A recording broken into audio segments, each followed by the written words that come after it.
Mesdames et messieurs, bonjour. Merci de nous suivre en ce moment. Nous sommes là pour un entretien avec l'écrivain et journaliste François Mbrat II dans le cadre de sa toute première œuvre, voilà, intitulée Au-delà de l'épreuve, pour qu'il puisse nous en dire plus sur cette œuvre.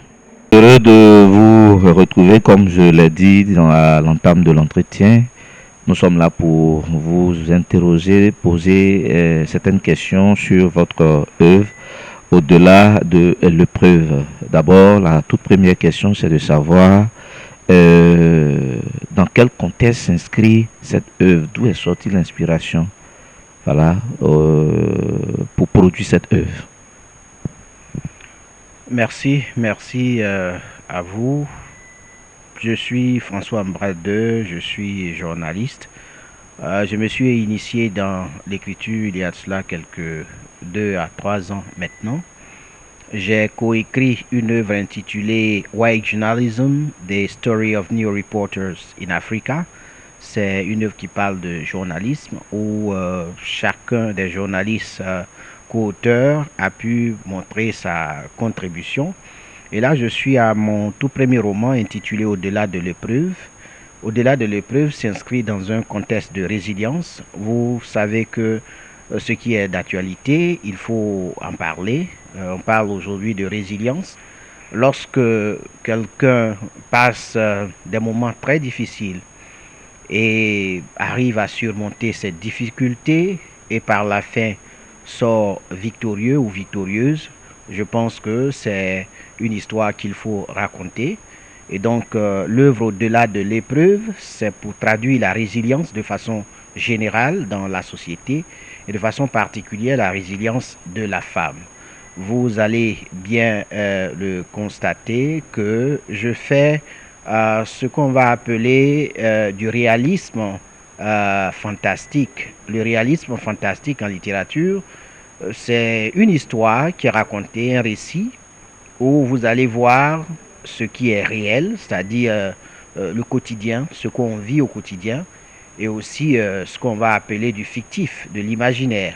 Donc depuis 2017, j'ai pu prendre le temps de suivre le parcours d'une femme, Enoubla. Enoubla, pour magnifier un peu la culture à Caen, pour dire la seule femme parmi nous, et avec Ndiabian, les deux acteurs, je dirais, personnages principaux de l'œuvre. Ces deux personnes ont montré ou ont fait preuve de résilience, et par la fin, ou du moins à la fin, c'est la victoire qui s'est présentée avec la naissance de Eliora. Donc, juste pour dire que le contexte de résilience est aussi important, parce que quand on parle de résilience, c'est que il y a une personne qui a quand même, ou une société qui a pu surmonter quelques difficultés à un certain moment de son histoire. D'accord. Quand on parcourt un peu le livre, on s'en rend compte que, comme vous l'avez signifié, il s'agit bien évidemment d'une relation amoureuse, voilà, que vous abordez un peu dans l'œuvre. Et qu'est-ce qui s'est passé concrètement au sein de cette famille ou de ce foyer et que vous voulez faire ressortir? À première vue, quand vous regardez, vous voyez, je dirais, le résumé. Pour une personne qui n'a pas lu, pourrait dire que ça parle typiquement d'une relation amoureuse. Pas typiquement d'une relation amoureuse, c'est un partage, je dirais, d'expérience. Une personne qui a vécu des difficultés, Enoubla, qui a eu une pleine confiance en son ami, en son époux, et un mariage grandiose a pu se célébrer. Et lorsque le mariage a été célébré, elle a constaté par la suite un cas d'infidélité. Mais vous savez, la plupart des femmes sont, comme on le dit, elles sont impulsives. Mais là, Enoubla, au lieu d'être impulsive, elle a emprunté un autre chemin, cherché plutôt à rencontrer celle qu'on va appeler ses rivales, échanger pour dire comment ça s'est passé, et puis ensemble s'entendre pour mettre en place une stratégie. Mais là, Enoubla qui, au tout début, voulait se mouvoir, incriminer l'homme ici et là. C'est vrai, il n'a rien fait, il n'a pas agi de façon responsable, mais Enoubla, en faisant un pas en arrière, s'est dit il faut que je réfléchisse avant d'agir. Et dans ce contexte, elle remarque que il y a une grossesse qui s'est installée et comment elle va faire pour pouvoir effectivement se débarrasser de cette grossesse. Elle s'est dit, si j'ai atteint ce pas, j'ai pu aller faire un pas en arrière, c'est qu'il faut garder la grossesse. Alors, quand vous parcourez l'œuvre du début jusqu'à la fin, vous allez voir que l'œuvre a 66 pages. 66 pages pour rendre un peu plus digeste, mais la 66e page n'est pas mentionnée. Vous allez voir, c'est là qu'ils ont mis mise en page. C'est ça qui fait 66 pages. En réalité, c'est 65 pages qui est marqué. Cela se transcende à travers le personnage, ou du moins les personnages dans l'œuvre. Enoubla, c'est une femme à Caen. Ndiabian, Ndiabian en fait, c'est aussi à Caen, Baoulé. Chez nous, quand on parle, souvent on peut, avec un air moqueur, dire Ndiabian, Ndiabian pour dire est-ce que. Alors, le fait de dire Ndiabian, dans la personnage de Ndiabian, il y a la question de l'infidélité qui ressort. Dans le livre, vous avez 66 pages. Si vous voyez un astrologue qui peut vous faire une bonne définition, les 66, on dira que c'est un chiffre mystique ou on dira que c'est un chiffre des démons, des sorciers. Mais chez moi, dans mon œuvre, les 66 pages, quand vous faites un calcul très simple, où on parlera de règle de 9, 6 plus 6, vous allez vous retrouver à 12. Et 12, ça fait 3. 12, ça fait 3. Donc, vous avez la personne ou le personnage de Enoubla, vous avez le personnage de Ndiabian, et celle qui vient réconcilier cette famille, c'est bien évidemment Eliora. Mais si vous enlevez la 66e page, ou vous vous référez simplement aux 65 pages qui sont écrites noir sur blanc, vous vous retrouvez avec 11, c'est-à-dire 6 plus 5 qui fait 11, 11, 1 plus 1, ça fait 2, les deux personnages. Donc, en fait, les chiffres, d'abord dans l'œuvre, ne sont pas des chiffres qui sont fortuits. Et de deux, je veux montrer la résilience. La résilience, c'est-à-dire que c'est toute une difficulté que tu traverses et tu as pu surmonter cette difficulté. Et c'est ce qui est d'ailleurs d'actualité. Et c'est aussi un moment pour moi, une occasion pour moi de rendre hommage à nos mamans qui souffrent sur toutes les facettes, en milieu rural surtout, mais elles se retrouvent dans des situations où tu te dis bien, elle ne pourra pas surmonter, mais avec un pas en arrière, une réflexion, tout passe. Donc c'est dans ce contexte-là que cette œuvre a été, je vais dire, initiée depuis 2017, comme je l'ai dit. Mais quand vous regardez la dernière partie de l'œuvre, ou du moins l'avant-dernière partie de l'œuvre, avant de parler de reconstruction familiale, il y a le soutien inattendu. Le soutien inattendu, vous allez voir un passage ici qui va quand même montrer les difficultés que nous rencontrons dans nos centres de santé. Et là, je parle du CHU d'Ivoire-Cro. Alors, vous allez voir qu'il y a un monsieur qui allait attendre sa femme. Malheureusement, ça n'a pas marché. Mais derrière, c'est Enoubla qui va accoucher. Enoubla va mettre au monde un enfant. Vous voyez, Ndiabian se consacre désormais entièrement à Enoubla.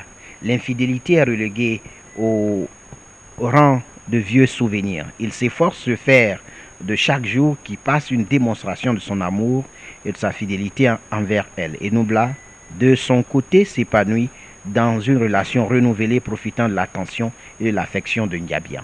Alors vous constatez bien que l'enfant en Afrique, l'enfant a une valeur. Chez nous, les Akans également, l'enfant a une valeur. Lorsque vous êtes en couple et on constate 1 an, 2 ans, 3 ans, il n'y a pas d'enfant, mais la crise au niveau des deux familles va commencer. On va traiter l'autre de stérile. Bien. En Afrique, ou du moins ça, chez nous les Baoulés, je ne sais pas si ça existe ailleurs, on a l'impression que l'homme n'est jamais stérile, que c'est seulement la femme. On va commencer à accuser la femme. Mais là, un mariage qui se passe, l'infidélité s'installe quelques années, quelques mois plus tard, mais c'est un enfant qui va venir réconcilier. Mais dans quelles conditions Enoubla va accoucher? Alors, c'est ici qu'on va parler de ce qui est réel. J'ai pris le temps d'aller m'asseoir au CHU de Ivoire-Cro, en face du service de gynécologie, pour suivre l'entrée de Enoubla dans la salle d'accouchement. Quand vous y arrivez, des cafards qui sortent, vous voyez des moustiques qui tournoient en essaim, vous constatez des cris de joie et je dirais des cris de joie à l'entrée de la salle. Mais dedans, vous sentez une douleur. Alors, celui qui est parti pour attendre son parent, comment il va se sentir? Les moustiques porteurs de maladies qui sortent d'un centre de santé. Quand vous arrivez au CHU de Ivoire-Cro, mais les poubelles sont déposées ici et là. C'est ce qu'il faut dire, que le système sanitaire d'Ivoire-Cro a un problème. Alors, Ivoire-Cro, c'est bien évidemment un centre de santé, une ville qui vient de Ivoire.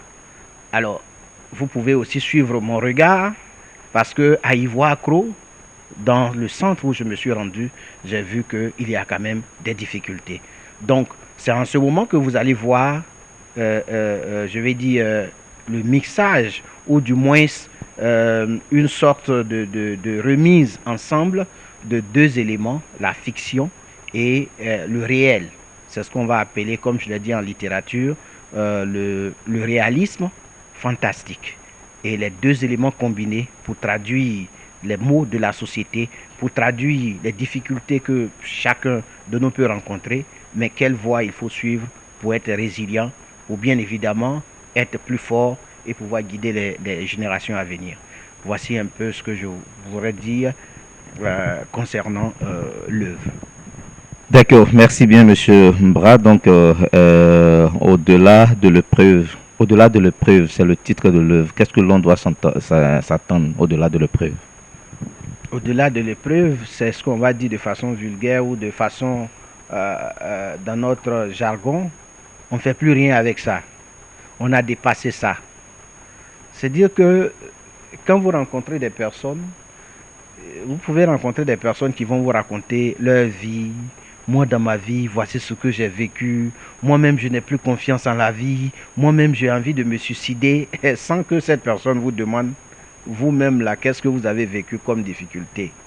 Mais j'ai l'habitude de dire à mon fils que j'ai dormi sur la dalle. L'œuvre devrait être sur la dalle. C'est-à-dire que c'est sur la dalle comment on appelle, du village d'Agban, dans le quartier d'Atekoubé, où étant sur la dalle, je perçois la croix de la basilique de Yamoussoukro, que l'idée d'écrire m'est venue en tête. Donc c'est dire que quand il pleut, si nous sommes en saison pluvieuse, quand il pleut, nous avons nos petits pagnes en tant qu'étudiants, cloîtrés dans le couloir, attendre, prier à ce que cette pluie puisse cesser. Mais bien évidemment, vous savez que c'est la pluie qui donne à manger, qui fait qu'on a des cultes, on a de la nourriture. Mais étudiant à l'époque, il fallait prier pour que la pluie cesse. Parce que si je passe 2 heures cloîtré dans les escaliers, ça ne va pas m'arranger. Rentrer à l'université, l'organisation estudiantine d'alors transforme notre chambre en salon de coiffure féminin. Bien, vous constatez avec nous que aujourd'hui, une personne qui viendra me parler de cette difficulté, j'ai quand même quelques mots pour la consoler. Mais dire qu'on ne fait plus rien avec difficulté, on a dépassé ça. C'est cela au-delà de l'épreuve. D'accord. Merci bien, Monsieur Mbra. Et aujourd'hui, nous constatons que la jeunesse, ou du moins l'Africain même, n'aime pas vraiment la lecture. Vous avez une passion vraiment de l'écriture. Quel message vous pouvez adresser à cette jeunesse ou alors à la population, voilà, de la Côte d'Ivoire et même de l'Afrique tout entière? Mon message est clair, c'est que, jeunes Africains, nous ne devons pas nous morfondre. Ou du moins, si nous avons commencé à se morfondre, si nous le faisons déjà, il faut qu'on cesse cela. Parce que ce n'est pas en criant sur tous les toits qu'on va régler nos problèmes. Il faut prendre le taureau par les cornes et fait une proposition. Toutes les propositions, bien évidemment, ne vont pas marcher. Mais je vous expliquais de l'histoire de la dalle. J'ai passé un moment de ma vie très difficile, pas parce que mes parents étaient aussi pauvres que ça, mais à la recherche du bonheur. Je l'ai dit, j'ai passé des nuits et des nuits. Ma chambre, c'était la dalle d'une maison du village d'Agban, à Tekoubé. Mais c'est sur la dalle que j'ai commencé à griffonner quelque chose. Et après ça, mais un jeune étudiant qui quitte l'université, qui rentre dans une petite radio à Abidjan, mais qui se retrouve le 6 novembre à Boaké. Mais à partir du 6 novembre jusqu'à ce que 2012, jusqu'à ce que je me retrouve en 2014, mais je me suis dit, il faut que je sois résilient. En ce moment même, je me demandais, peut-être pour chahuter un peu, si le mot résilient existait dans le dictionnaire. Moi, je ne connaissais pas encore le mot résilient. Mais en ce moment, le mot m'est revenu, le mot est sorti, j'ai dit, il faut que je sois résilient. Je me suis retrouvé à Boaké, à la radio Phénis, permettez-moi de citer cette radio, pour le bonheur que cette radio m'a fait. Et je suis retrouvé à la radio Phénis. Et grâce, comme on appelle, au conseil des uns et des autres, je voudrais citer professeur Koulibaly, qui est ici au département d'anglais, professeur Nguessan, qui m'ont donné quelques conseils que j'ai reçus plusieurs fois sur le plateau de la radio Phénis. Et c'est comme ça que je rencontre la toute première fois un diplomate américain, Travis Murphy. J'ai un enfant qui s'appelle aujourd'hui Murphy, Travis. On dit, mais est-ce que c'est un Américain? Je dis, c'est un Américain déguisé. Parce que ma rencontre avec Travis Murphy m'a permis de démontrer un peu que j'avais un niveau de langue anglais qui était quand même acceptable. Et c'est comme ça que, de rencontre en rencontre, l'ambassade des États-Unis a détecté en moi quelques compétences. Et bref, de la dalle de Agban Village, j'arrive à Boaké et je me retrouve aux États-Unis, sur des grandes télévisions telles que BBC, telles que CNN, telles que VOA Africa. Et j'ai pu rencontrer Bob Woodward, que vous connaissez, qui a mené l'une des plus grandes enquêtes aux États-Unis. J'ai pu le rencontrer et ça m'a façonné, ça m'a permis quand même de réfléchir pour dire que cessons de nous morfondre. Je suis revenu, je ne suis pas riche, mais dans la tête, il y a quelque chose qui a changé. Je vois autrement la vie. Je vois autrement la vie. Au lieu de s'asseoir pour dire que j'attends qu'on me fasse des propositions, il faut qu'on arrive à anticiper. Donc, je voudrais dire à la jeunesse ivoirienne qu'il n'est plus question de se morfondre. Il faut prendre le taureau par les cornes. C'est vrai, on a beau accuser nos dirigeants, il n'y a rien au pays, on va sur l'eau, mais il y a aussi les couloirs de l'Eldorado qui s'apprêtent, c'est ma troisième œuvre qui arrive, pour dire que c'est vrai, on pense ne pas trouver ce qu'on a ici, mais chez moi à Sahabo, même si les parents continuent de vendre la terre, on peut aussi trouver un lopin de terre pour quelqu'un qui veut cultiver. Mais si on réfléchit positivement, on va atteindre son objectif. La résilience. Seulement que la résilience à travers cette œuvre, vous voyez, l'œuvre est très digeste, 66 pages. Je pense que pour quelqu'un qui a l'amour de la lecture, même pas, cette personne peut s'asseoir ici dans ce bureau et en 1 heure, en 2 heures, finir de déguster cette œuvre pour effectivement contribuer à la résilience. S'il n'y a plus de mère, ça veut dire nos mamans, il n'y en a plus. Il n'y a plus de naissance. Mais bien évidemment, si il y a la mère, il faut le père. C'est pourquoi dans l'œuvre, vous constatez que Ngabian, autant que Enoubla, a été résilient. Et à la fin, le bonheur a souri aux deux familles et on a constaté la naissance de Eliora. Certainement, j'aurai l'occasion de vous montrer Eliora un jour, mais je pense que ce temps viendra. D'accord, merci bien. Un entretien vraiment très riche.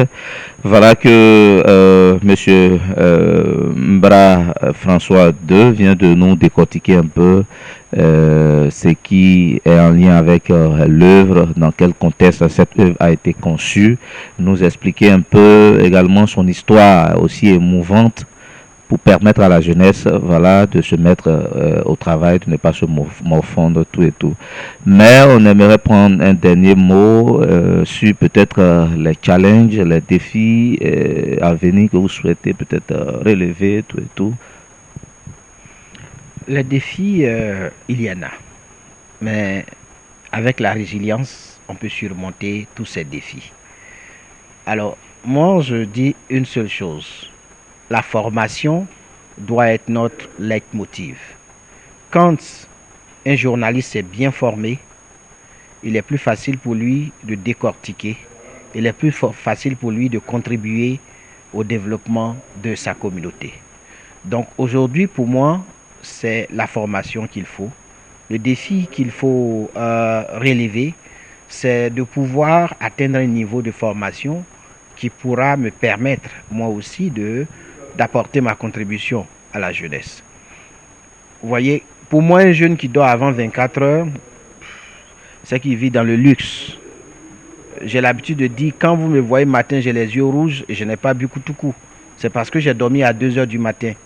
Mais j'estime aussi que quelqu'un jeune, valide, qui se réveille après 7 heures, c'est qu'il est à l'aise chez lui. C'est quelqu'un qui a un salon au moins où il dort. Mais quelqu'un qui dort sur une dalle, c'est-à-dire que si tu dors profondément, le matin, quand les gens sautent, tout le monde sait que tu dors sur une dalle. Mais ça ne fait pas honte de dire que je dors au salon. Mais dis, je dors sur une dalle et tout le monde sait. Si je dors profondément aussi, quand il pleut, la pluie va t'avoir. Donc, il faut être toujours aux aguets.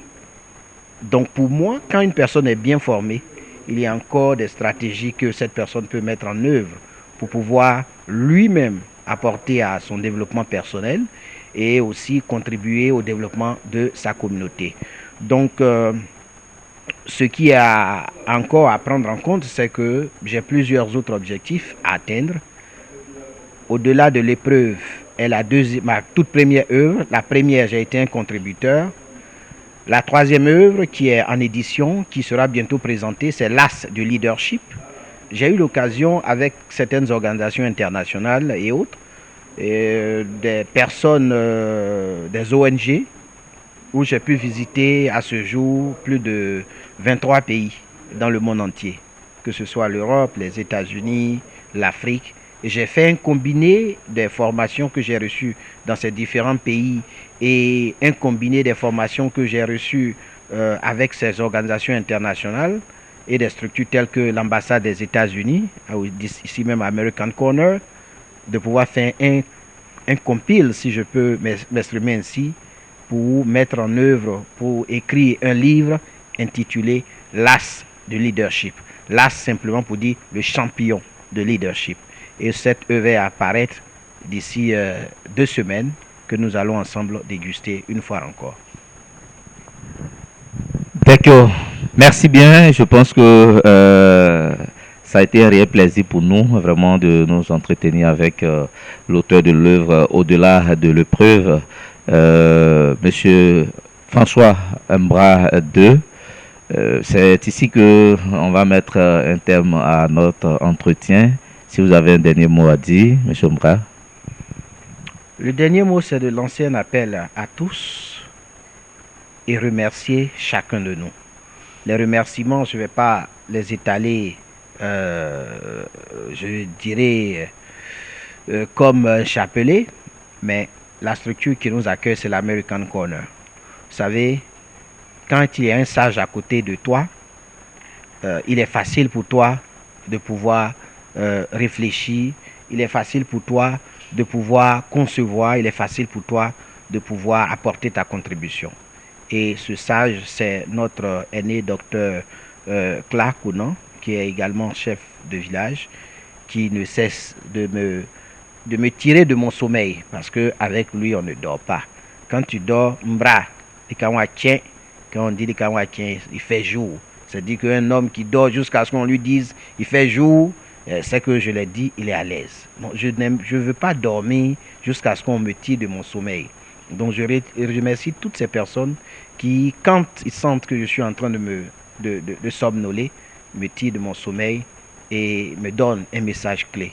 Et que la jeunesse sache qu'il est l'heure de travailler et c'est seul ce travail-là qui va faire que la lumière va rapidement nous frapper. Mon père l'a dit, quand tu veux dormir tranquille pendant ta vieillesse, pour que la lune te frappe le ventre, il faut que très tôt, jeune, tu aies le soleil qui te frappe la nuque. C'est sur ces propos que je voudrais dire merci à tous et à toutes, et à toute la jeunesse. De près ou de loin, je salue tous ceux qui m'accompagnent. Merci. Merci mesdames et messieurs, c'est ici que va prendre fin notre entretien avec Monsieur François Mbra II. Merci de nous avoir suivis.